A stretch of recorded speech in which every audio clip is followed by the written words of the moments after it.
सोनम वांगचुक एक Chinese agent है, CIA agent है। ये हमारे देश को बर्बाद करना चाहता है। ये एक देशद्रोही है। ये मैं नहीं कह रहा, ये मोदी सपोर्टर्स कहते हैं। जानते हैं क्यों?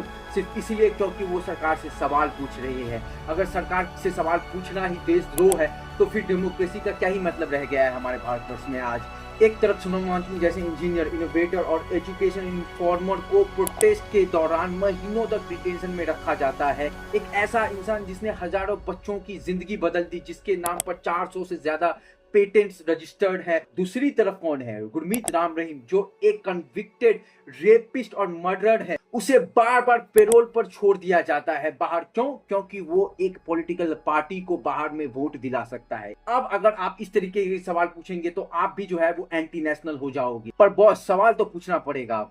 आज डॉलर के मुकाबले रुपए की क्या हालत है वो आपको भी पता है। पर कैपिटा इनकम आज भी जो है वो $3000 से नीचे क्यों है? स्कूल बैग्स और पेंसिल तक पर जो है वो टैक्स लगा दिया गया है। तो हमारा पैसा जा कहां रहा है? टैक्स हम देते हैं तो जवाब हमें ही मिलना चाहिए। क्योंकि डेवलपमेंट तो दिखाई नहीं दे रहा है। रोड्स की हालत क्या है वो आप भी जानते ही है। गवर्नमेंट हॉस्पिटल कितना ज्यादा गंदा है और वहां पे किस तरीके के इलाज मिलता है वो भी आपको पता है।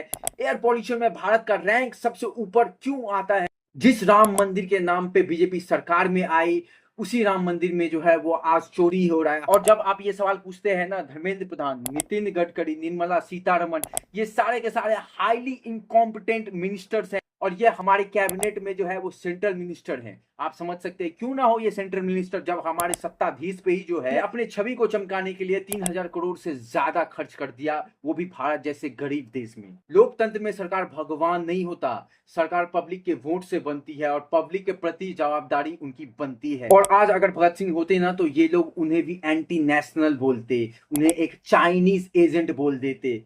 राष्ट्रकवि रामधारी सिंह दिनकर जी की एक लाइन याद रखिए, जब नाश मनुष्य पे छाता है पहले विवेक मर जाता है। और हाँ, एक बात, मैं किसी भी पॉलिटिकल पार्टी का सपोर्टर या विरोधी नहीं हूं, मैं भारत का सपोर्टर हूं।